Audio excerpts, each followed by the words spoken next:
सगळ्यांना. चला तर आज आपल्या नवीन व्हिडिओमध्ये सगळ्यांचं मनापासून स्वागत करते. चला तर आज आपण बघणार आहोत की बाळ सायंकाळच्या वेळी किंवा रात्रीच्या वेळी जास्त का रडतं, कारणे आहेत व त्यावरती काही उपाय आहेत ते आपण आज बघणार आहोत. पहिली तर गोष्ट आहे की बाळाची झोप होत नाही, त्याच्याबरोबरच बाळाच्या आईची झोप होत नाही. ह्याची सुरुवात कधीपासून होते? 4 ते 6 आठवड्यापासून ह्याची सुरुवात होते की बाळ रात्रीचं झोपत नाही, रडायला सुरुवात करतं. त्यानंतर त्याचबरोबर ते कंटिन्यू राहायला सुरुवात होतं की रडणं, त्यात रोज संध्याकाळी ते रडायला सुरुवातच करतं. तर अशा वेळी काय होतं, बाळाची झोप पूर्ण होत नाही, बाळाचं व्यवस्थित आरोग्य राहत नाही. त्यानंतर त्याचबरोबर आईचे खूप हाल होतात, आईची झोप पूर्ण होत नाही. तर याची कारणे काय, तर यावर उपाय काय आहे, तर त्यात आपण बघणार. कारण तर पहिलं कारण असं आहे की तिथलं वातावरणात जास्त गोंधळ असेल, जास्त कालवा असेल, त्याच्यामुळे काय होतं, बाळाची जी नर्वस सिस्टीम असते तर त्या नर्वस सिस्टीमवरती ताण येतो आणि त्याच्यामुळे बाळ जास्त चिडचिडेपणा करायला सुरुवात करतं. त्यामुळे बाळाची झोपी पूर्ण होत नाही आणि बाळ सतत रडत राहतं. आठवड्याच्या पुढे बाळ थोडं थोडं आईला ओळखायला लागलेलं असतं, त्याच्यामुळे त्याला सतत आईकडे यायचं असतं. त्यामुळे त्याला भूक लागलेली असते, कधी कधीला भूक पण लागलेली नसते, पण आईच्या जवळ, आईच्या उभीची, आईच्या मायेची गरज असते. त्यामुळे ते सारखं आईजवळ येण्यासाठी पण रडत असतं. हे त्याला सांगता येत नाही म्हणून ते रडून सांगतं. हा एकच उपाय त्याच्याकडे असतो. त्याच्यामुळे बाळ असं सारखं रडतं. सायंकाळच्या वेळी म्हणा, रात्रीच्या वेळी म्हणा. पिल्यानंतर बाळाने व्यवस्थित ढेकर नाही दिली किंवा बाळाचा गॅस जमा झाला, गॅस पास नाही झाला, याच्यामुळे पण बाळाची चिडचिड होते आणि बाळ शांत झोपत नाही आणि त्यामुळे बाळ सतत सारखं रडत असतं. जसं की बाळ जास्त थकतं म्हणजे काय करतात ते, काय झोपतं, खातं पितं, काही काम करत नाही, तर थकत कसं असेल आज तुमचं म्हणणं असेल. पण तसं नसतं.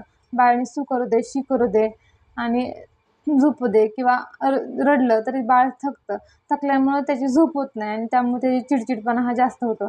बाळाचा थोडा झोपेचा टायमिंग 5 मिनिटं जरी चुकला तरी बाळ ही व्यवस्थित झोपत नाही किंवा जास्त चिडचिड करतं, त्यामुळे बाळ जास्त रडतं. काय आहे, बाळ एकदम शांत ठिकाणी, वातावरण शांत असावं, लाईट्स ऑफ असाव्यात, बंद असेल म्हणजे कमी लाईट, असं आपण म्हणतो ना 0 बल्ब, त्या लाईटमध्ये बाळाला आपण ठेवू शकतो. ते पण एकदम कमी ह्याच्यामध्ये, कमी प्रकाशात आपण बाळाला ठेवू शकतो.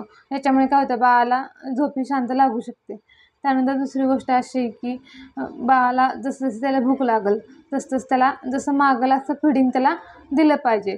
म्हणजे बाळ आता उठतंय, आता दूध मागतंय, आता पाजलं होतं, आता त्याला 1 तास पण नाही झाला तरी पण पुन्हा ते फीड मागतंय, तर त्याला ते फीड दिलं पाहिजे. त्याच्या मागणीनुसार त्याला दूध हे दिलंच पाहिजे. डायपर ओला आहे का, त्यानं काय शिसू केली का, जास्त डर्टी झाले का, तर असं डायपर त्याला ठेवायचं नाही. याच्यामुळे काय होतं, इरिटेशन वाढतं बाळांचं आणि त्यामुळे बाळा हा व्यवस्थित झोपत नाही, जास्त चिडचिड करतो. मग चिडचिड झाली की रडायला सुरुवात करतो. प्रत्येक वेळी फीड केल्यानंतर बाळाचे ढेकर काढणं खूप गरजेचं आहे.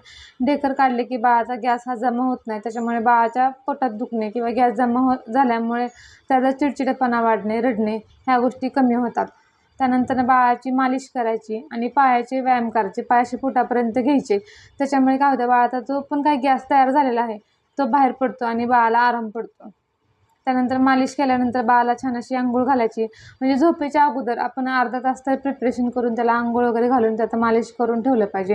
म्हणजे त्याच्यामुळे काय होतं, त्याचं पण अंग अडखळलेलं असं शरीर एकदम ताटल्यागत झालेलं असतं. त्याच्यामुळे त्याचं शरीर एकदम मोकळं होतं आणि त्याला शांत अशी झोप लागते. रात्री उठले की लगेचच रडायला सुरुवात नाही करत. ते काय करतं, पहिलं निप्पल कुठ्याच्या शोधायला सुरुवात करतं. त्याला भूक लागलेली असते का, त्याला दूध प्यायचं असतं. तर अशा वेळी बाळाने डोळे उघडायच्या अगोदरच त्याला पटकन फीड द्यायचं, म्हणजे त्याच्यामध्ये ते झोपून जातं, म्हणजे पूर्णपणे तो जागा होत नाही. त्याच्यामुळे बाळही शांत झोपतं आणि बाळाच्या आईची झोप शांत होते. असे उपाय तुम्ही करून बघा, नक्कीच तुम्हाला त्याचा फायदा होईल.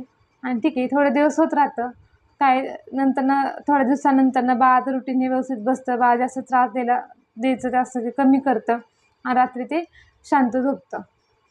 चलो बाय बाय, भेटू पुढच्या व्हिडिओमध्ये.